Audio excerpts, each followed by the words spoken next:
Good evening, I'm Patricia Vallone with a CTV News update. Today marks the one-year anniversary of the deadly January 6th insurrection. To commemorate the day, President Joe Biden led a ceremony inside Statuary Hall, which was breached by a mob of rioters. And without mincing any words, Biden laid the blame for the attack squarely at the feet of Donald Trump. Without uttering his name, Biden accused Trump of holding a dagger at the throat of democracy. The president's remarks launched the start of a day-long remembrance that included a moment of silence and speeches. Here is some of what the speakers had to say. For the first time in our history, a president had not just lost an election, he tried to prevent the peaceful transfer of power as a violent mob breached the Capitol. But they failed. They failed. And on this day of remembrance, we must make sure that such attack never happens again. As we reflect on that darkest day, we remember that the insurrection sought not only to attack the building, but to undermine democracy itself. When the violent assault was made on the Capitol, its purpose was to thwart Congress's constitutional duty to validate the electoral count and to ensure the peaceful transfer of power. But the assault did not deter us from our duty, I say again. In this Capitol, a symbol of democracy to the world, that evening, the Congress, because of the courage of all of you, rose to honor our oath and protect our democracy. Former President Trump, who is banned from Twitter, issued a statement following Biden's remarks, accusing him of further trying to divide America. And U.S. Congressman Anthony Brown was on the Capitol grounds on January 6. 140 law enforcement officers were injured, and at least 5 people died in connection with the riot. In the wake of that attack, Trump supporters, including Republican lawmakers, are still standing with the former president. Brown fears that it could all happen again. But I think it would be a mistake to believe it was just a one-off. And certainly while we have not seen an insurrection on the Capitol grounds for 200 years, we have seen hatred and violence inspired by that hatred, whether it's racism, anti-Semitism, whether it's just this notion that someone wants to overthrow and bring down our government.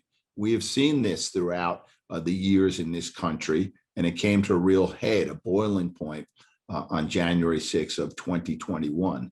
But I think that the elements that contributed to 2021, January 6th, still exist in our country. So I would say that certainly and unfortunately, it could happen again. Former CTV intern Blair Cooper was also at the U.S. Capitol, where she now works. Cooper, whose father was at the Pentagon during the 9/11 attacks, was inside the chambers as Vice President Mike Pence was whisked away to a secure area. Cooper says people who work at the Capitol are still on edge. I think there is a heightened level of security across the board. A lot of people are more aware. A lot of people sometimes are seem a little more anxious than usual, because they just don't ever know what's going to happen, or regular protests that used to just be regular protests are now, you have to pay extra attention, whereas before you kind of knew what was going to occur. So it's been a heightened level of security and anxiety, I think, a lot across the board.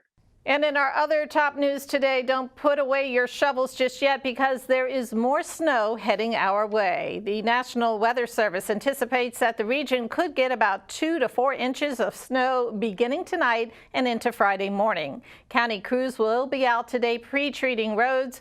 As the snow falls, the Department of Public Works will have 251 vehicles working to clear the streets. If you do not have to travel on the roadway, stay at home.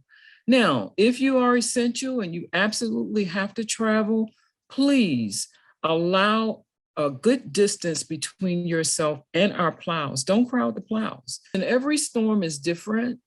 And we've always said, make sure you talk to your neighbors and they park on the same side of the street so that the plows can come down. And Jones says the county got 6 to 8 inches of snow on Monday. She also says crews had to work around more than 100 cars that were abandoned during the storm. Well, stay home with the threat of another snowstorm. That's the warning from the county's Office of Emergency Management. However, if you find yourself out, the department has these tips for you. First, it recommends winterizing your car. That means having windshield wiper fluid and making sure your tires have proper air pressure. Your car should even have jumper cables and a small first aid kit. You want to make sure you have a blanket, extra warm clothing. I know when I drive, I tend to take off my coat. So, you want to make sure you have extra warm clothing in your car. Bottled water is always something that you can carry in your car during the winter months. You don't necessarily want to carry them during the summer months, but the winter months are definitely a good time to have a thing of bottled water in your car. And of course, snacks. Henderson says if you find yourself stuck overnight, make sure you tell someone where you're located. He also suggests slowing down while driving. And you are watching CTV News. I'm Patricia Vallone. Coming up, Pasta Plus, a Laurel fixture for decades, is sadly closing its doors. We'll have details after the break. A free 3-minute online chat can give us the personalized tips we need. Visit aceyourretirement.org. Welcome back. The latest COVID-19 numbers for our area indicate the COVID surge, which the governor says is mostly fueled by the unvaxxed, continues. The state health department has confirmed 12,735 new cases since yesterday.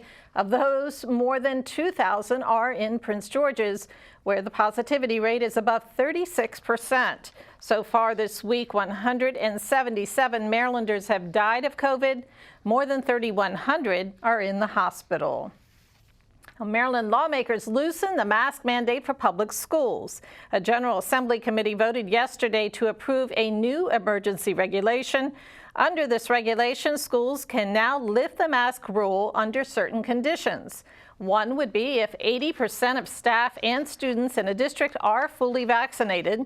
Schools can also ease face coverings if a county's COVID-19 transmission rates are low or moderate for 14 consecutive days. More than 100 additional schools in Montgomery County hit the red category for COVID infections. As we reported yesterday, level red means that a school is reporting COVID-19 cases of more than 5%. Earlier this week, MCPS had 11 schools in the red category. It's now up to 126 schools. And also, we mentioned earlier this week, a series of new federal and state laws take effect in 2022. Among them, the increase in minimum wage for Marylanders. There is also a new important law for organ donors. Residents of the state who decide to become organ donors will be able to decide if they want their organs donated to research and education or transplantation and therapy. So you know how when you get your driver's license right now, it states, like mine does, I'm an organ donor. It'll say what you want it to go to. Another important law that we passed that actually affects a lot of households in Maryland is a bill that will protect people from excessive medical debt, people that are low income. And as you recall, there were many stories in the last 2 years of people that were very poor being sued, for medical debt. So we passed a law that protects patients. Another new law extends Medicaid for pregnant women for an additional year after they give birth. Fans of the popular Italian restaurant Pasta Plus were saddened to learn that it's permanently closing its doors, another business shuttered during the pandemic. Customers received an email last night saying the gourmet eatery has decided to permanently close its doors after nearly 40 years. It's located in a small, unassuming strip mall in Laurel. The Italian eatery has endured to the delight of many for the past 4 decades. The owners, brothers Max and Sabatino Mazziotti, used to do many community events and even trips abroad with customers to their homeland in Italy. On the Pasta Plus for decades, and I mean, they have some of the best Italian food in the world. And I've eaten a lot of Italian food in a lot of places in the world, but also very nice people and very community oriented, and just a pillar of the community in the Laurel area. And people came from all over, not just from Laurel. They came from long distances to come to Pasta Plus. So I'm very disappointed. It's an end of an era. I completely understand why Max and Sabatino after all these years, wanted to retire. And with the COVID, I'm sure that it had an effect on their business. But it's just such a wonderful place. One of the things that distinguished Pasta Plus, aside from the quality of the cooking, was the breadth of the menu. There were so many desserts, so many pasta courses. So I'd like to think there's a successor coming, but you just never have the Mazziotti brothers, doing something like this again. And a side note, my late father first introduced me to the restaurant back in the 1990s. It quickly became a favorite of my entire family, a site of many memories, including birthdays and graduations. In other news, attorney Rosalind Tang becomes the first Asian American to serve on Maryland's Court of Special Appeals. Governor Larry Hogan announced her appointment yesterday. Tang is currently with the firm of Miles and Stockbridge. She formerly worked as an associate county attorney and assistant state's attorney in Montgomery County. And still ahead on the news, we check in with Jade, your pet of the week. Stay tuned. Find out how to use an awkward silence to help a friend with their mental health at seizetheawkward.org.